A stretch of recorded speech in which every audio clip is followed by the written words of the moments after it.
ये बात उन दिनों की है जब बुद्धा मरवन में अपना समय व्यतीत कर रहे थे। इस समय तक बुद्धि की प्रसिद्धि दूर दूर तक फैल चुकी थी। बहुत दूर दूर से लोग अपनी चिंताओं और परेशानियों का समाधान खोजने के पास आते थे। ऐसे ही एक दिन जब बुद्धा मरवन में अपने शिष्यों को प्रवचन दे रहे थे तो एक अधेड़ उम्र का व्यक्ति अपने 21 वर्ष के पुत्र को अपने साथ लिए बुद्धि की तरफ चला आ रहा था। जब यह प्रवचन स्थल के पास पहुंच गए तो एक नजर उन पर डाली और इशारे से बैठने के लिए कहा। जब प्रवचन समाप्त हो गया और सभी लोग वहां से चले गए तो बुद्ध ने उस व्यक्ति को अपने पास बुलाया और बैठने के लिए कहा। वहां चारों तरफ हरियाली छाई हुई थी। मौसम बहुत सुहाना था और तरह तरह के पक्षियों की आवाजें गूंज रही थीं। ऐसा नजारा देखकर उस व्यक्ति को अंदर से असीम शांति महसूस हो रही थी। इसके बाद बुद्ध ने उस व्यक्ति से आने का कारण पूछा तो इस पर व्यक्ति ने कहा, यह तथागत, मैं 2 दिन की लंबी यात्रा करके अपने पुत्र को आपसे मिलवाने लाया हूं। ये मेरा इकलौता पुत्र है और ये हर समय थका थका रहता है। ऐसा लगता है जैसे इसके अंदर कोई जान ही नहीं है, कोई प्राणी नहीं है। इसका स्वभाव भी काफी चिड़चिड़ा हो गया है। अगर हम इससे कुछ भी कहते हैं तो यह हमारी छोटी छोटी बातों पर गुस्सा हो जाता है। इसके देखने की क्षमता भी उम्र से पहले ही कमजोर हो गई है और इसके बाल भी सफेद पड़ने लगे हैं। इतनी कम उम्र में इतनी बड़ी उम्र का लगना, मुझे तो कुछ समझ नहीं आ रहा। किसके साथ हो? क्या रहा है तथागत? मैं अपने पुत्र के स्वास्थ्य को लेकर बहुत चिंतित हूं। जब मैं अपने पुत्र को वैद्य जी के पास लेकर गया तो उन्होंने कुछ औषधि दी और कहा, अपने पुत्र को तनाव कम लेने के लिए कहो। वो अपने दिमाग में बहुत अधिक तनाव लेता है, इसलिए उसकी ऐसी हालत हो गई है। लेकिन मुझे उनके बहुत समझाने के बाद भी तनाव का मतलब समझ नहीं आया। मुझे नहीं पता कि तनाव होता क्या है, ये किन कारणों से आता है और उसे कैसे अपने पुत्र के दिमाग से निकालूं। लेकिन मुझे सबसे पहले तो ये समझना है कि तनाव होता क्या है। इसीलिए तथागत, मैं आपके पास आया हूं। कृपया आप मेरी समस्या का समाधान कीजिए। यह सुन बुद्ध उसके पुत्र को बड़े ध्यान से देखते हैं। उसके चेहरे को देखते हैं, उसकी आंखों को देखते हैं और फिर उसके हाथों की नब्ज को भी देखते हैं। यह सारी विधि करने के पश्चात बुद्ध उस व्यक्ति से कहते हैं, तनाव लेना तो कोई नहीं चाहता, लेकिन फिर भी यह तनाव लोगों के दिमाग को दीमक की तरह पकड़ लेता है और व्यक्ति जान भी नहीं पाता कि वह तनाव में जी रहा है। लेकिन अगर व्यक्ति तनाव के कारणों को अच्छे से समझ लेता है और तनाव के बारे में कोई ऐसा पैमाना बना लेता है जिससे वह जान सके कि वह कितने तनाव में है, तो वह इस समस्या का समाधान भी खोज सकता है। सबसे पहले तो तुम ये समझो कि तनाव होता क्या है। जब भी कोई व्यक्ति कोई काम कर रहा होता है लेकिन उसका मन कहीं दूर भटक रहा होता है, कल्पनाओं में होता है, तो उसके शरीर और मन के बीच एक दूरी पैदा हो जाती है। यह दूरी जितनी अधिक होगी, व्यक्ति उतनी ही ज्यादा बेहोशी की अवस्था में होता है और शरीर व मन के बीच की इसी दूरी, इसी खिंचाव को तनाव कहा जाता है। आखिर कोई पसंदीदा खेल खेलने के बाद व्यक्ति चुस्ती और प्रसन्नता से क्यों भर जाता है, जबकि उसने तो अपने शरीर को थकाया है। लेकिन समझने वाली बात यह है कि खेलते समय मन और शरीर एक साथ पूरी तरह से उस खेल में केंद्रित होते हैं, जिससे शरीर और मन के बीच दूरी पैदा नहीं होती और कोई तनाव पैदा नहीं होता। और अगर दिमाग में कोई तनाव था भी तो वो भी दूर हो जाता है। लेकिन इसके विपरीत, जब हम कोई ऐसा काम करते हैं जो हमें पसंद नहीं है, तो हमारा सुर तो उस काम को कर रहा होता है, लेकिन हमारा मन कहीं दूर कल्पनाओं में भटक रहा होता है, जिससे शरीर और मन के बीच एक दूरी पैदा हो गई और तनाव ने जन्म ले लिया। इसीलिए व्यक्ति को एक समय पर सिर्फ एक ही काम करना चाहिए और अपने तन और मन की सारी शक्ति उसी एक काम पर लगा देनी चाहिए, जिससे व्यक्ति के अंदर तनाव पैदा ही ना हो। इसके बाद बुद्ध ने कहा, तनाव पैदा होने के मुख्य 8 कारण होते हैं और जिसने इन कारणों को समझ लिया वो जीवन भर तनाव मुक्त रह सकता है। मुख्य कारणों में सबसे पहला कारण है अति महत्वाकांक्षी होना। महत्वाकांक्षी होना अच्छी बात है, लेकिन क्या कभी आपने इस बात पर ध्यान दिया है कि इंसान के लक्ष्य कभी पूरी ही नहीं होते? उसका एक लक्ष्य पूरा हुआ नहीं कि वह दूसरे की तरफ भागने लगता है, दूसरा पूरा हुआ तो तीसरे की तरफ, और इस तरीके से वो अपने लक्ष्यों को पाने के लिए जिंदगी भर गोल गोल घूमता रहता है। इसीलिए जो व्यक्ति अति महत्वाकांक्षी होता है जिसने बड़े बड़े लक्ष्य बनाए होते हैं वह वर्तमान में कभी रह ही नहीं पाता। उसका मन सदैव भविष्य की योजनाएं बनाने में ही व्यस्त रहता है। उसका शरीर तो वर्तमान में रहता है लेकिन भविष्य में ही रहता है, जिससे मन और शरीर के बीच दूरी पैदा हो जाती है और वह तनाव भरी जिंदगी जीने लगता है। बुद्ध के मुंह से यह बात सुन उस लड़के ने कहा, बुद्ध, तो फिर इसका मतलब है कि हमें लक्ष्य नहीं बनानी चाहिए, क्योंकि लक्ष्य बनाना भी तो महत्वाकांक्षा ही है।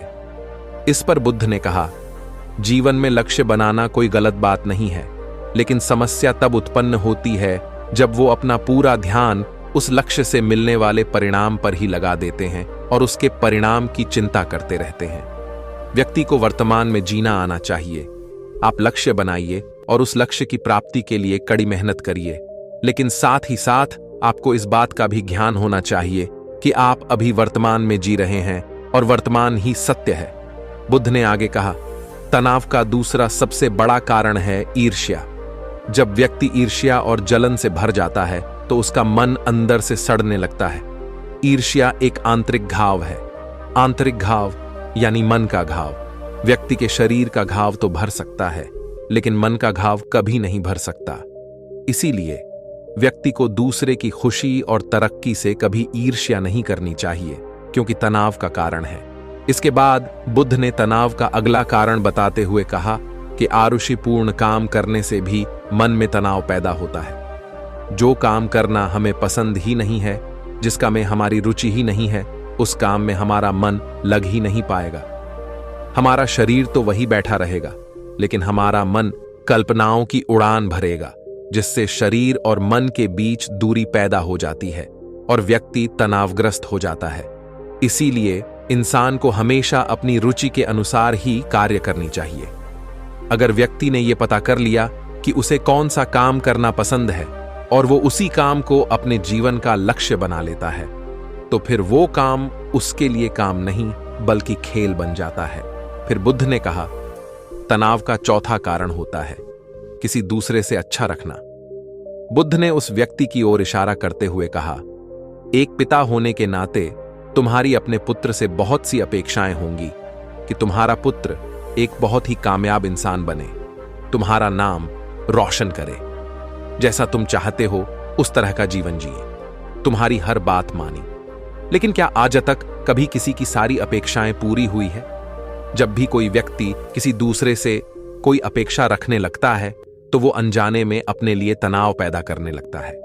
जरा सोचो कि अगर तुम्हारा बेटा तुम्हारे अनुसार काम नहीं कर रहा और वो नहीं बन पा रहा जो तुम उसे बनाना चाहते हो, तो निश्चित रूप से तुम्हारे दिमाग को तनाव पकड़ लेगा। तुम तनाव से भरा जीवन जीना शुरू कर दोगे और इस तनाव के बस में आकर तुम ऐसा व्यवहार करोगे, ऐसी बातें करोगे कि तुम्हारा अपने पुत्र के साथ संबंध और भी खराब होता चला जाएगा।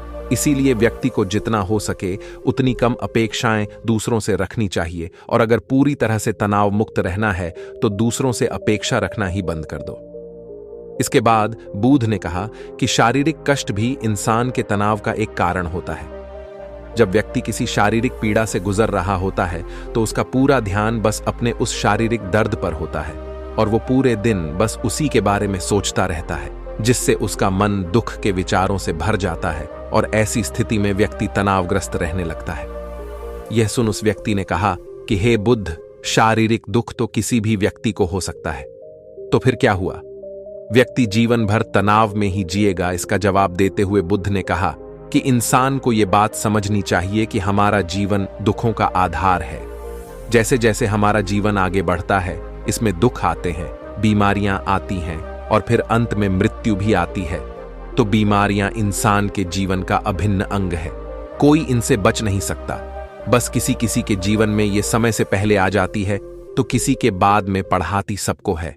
जब इंसान का मन इस बात को अच्छे से समझ लेगा तो फिर वह अपनी बीमारी के बारे में सोच सोच कर ज्यादा तनाव नहीं लेगा, क्योंकि यह हमारे जीवन का अभिन्न हिस्सा है और इसके लिए व्यक्ति को शारीरिक रूप से भी अभ्यास करते रहना चाहिए। अपने जीवन में व्यायाम और स्वस्थ जीवन शैली को भी जगह देनी चाहिए ताकि उसका शरीर लंबे समय तक निरोगी रहकर सही से काम कर सके। तनाव का अगला कारण होता है अपनी योजनाओं को समझने के लिए समय न देना।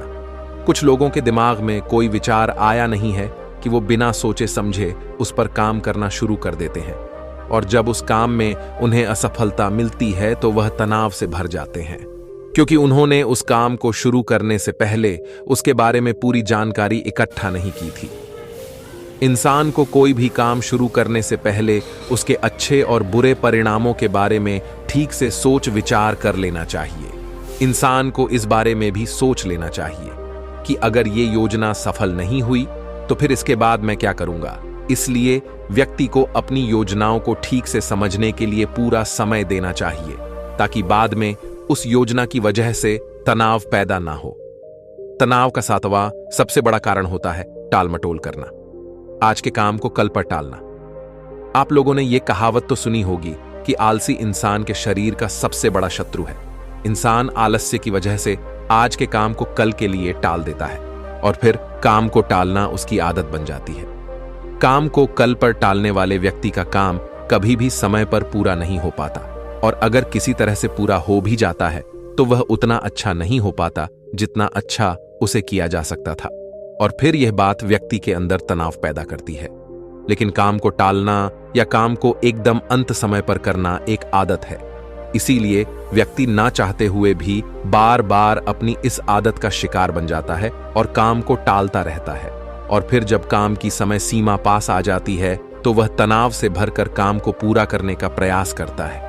इसीलिए तनाव मुक्त रहने के लिए व्यक्ति को काम को टालने की आदत छोड़नी पड़ेगी, और यह तभी संभव है जब व्यक्ति काम को समय से पहले खत्म करने का निश्चय करे। सबसे आखिरी और सबसे प्रमुख कारण जो तनाव का होता है वो है ज्यादा सोचना।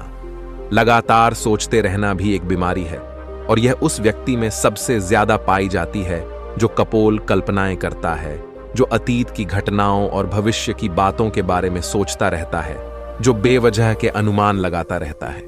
इसीलिए व्यक्ति को ज्यादा सोचने की आदत पर लगाम लगाना चाहिए। इसके लिए जितना हो सके खुद को काम में व्यस्त रखना चाहिए, और हर दिन ध्यान का अभ्यास करने को अपने जीवन का हिस्सा बना लेना चाहिए। बुद्ध के मुंह से यह सारी बातें सुनकर उस व्यक्ति ने हाथ जोड़कर कहा, बुद्ध, मेरा पुत्र तो अभी मात्र 20 वर्ष का ही है, और इसमें अभी इतनी समझ भी नहीं है कि यह आपकी बताई सारी बातों का एक साथ पालन कर सकें। आप कृपया करके तनाव मुक्त रहने का कोई आसान सा तरीका बता दें, जिससे मेरा बेटा उसका अनुसरण भी कर सके और तनाव मुक्त भी रह सके।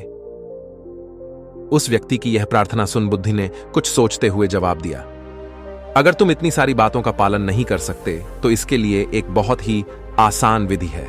तुम एक बार मैं एक काम को करने पर ध्यान लगाओ भी काम कर रहे हो, उस समय पर सिर्फ उसी काम को करो, सिर्फ उस पर ही अपना पूरा ध्यान लगाओ, और अगर तुम्हारा मन इधर उधर भटक जाता है तो जैसे ही तुम्हें याद आए उसे वापस फिर उसी काम में लगा दो। यह सबसे आसान और अच्छा तरीका है तनाव मुक्त रहने का। जब तुम भोजन करो तो उस समय सिर्फ भोजन ही करो, उसके पूरे स्वाद का आनंद लो, उसको अनुभव करो। जब चलो तो अपना पूरा ध्यान सिर्फ चलने लगा दो। इससे तुम्हारा मन और तुम्हारा शरीर दोनों एक जगह पर केंद्रित रहेंगे। दोनों के बीच दूरी पैदा नहीं होगी, जो कि तनाव का मुख्य कारण होती है। दोस्तों, आज की युवा पीढ़ी एक ही समय पर 2-2, 3-3 काम करने के आदी हो चुकी है, जैसे फोन पर बात करते हुए गाड़ी चलाना, खाना खाते हुए टीवी देखना, ये फोन चलाना, और फिर इनकी शिकायत रहती है कि मैं तनाव में जी रहा हूं, मेरा मन शांत रहता है, मैं चिड़चिड़ा सा हो गया हूं।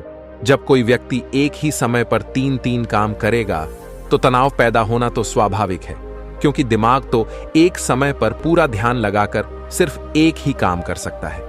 पूर्ण रूप से एक ही समय पर 2 कामों पर ध्यान कभी नहीं लग सकता। इसीलिए जहां तक संभव हो सके एक समय पर सिर्फ एक ही काम करने का प्रयास करें, वो भी पूरे ध्यान के साथ।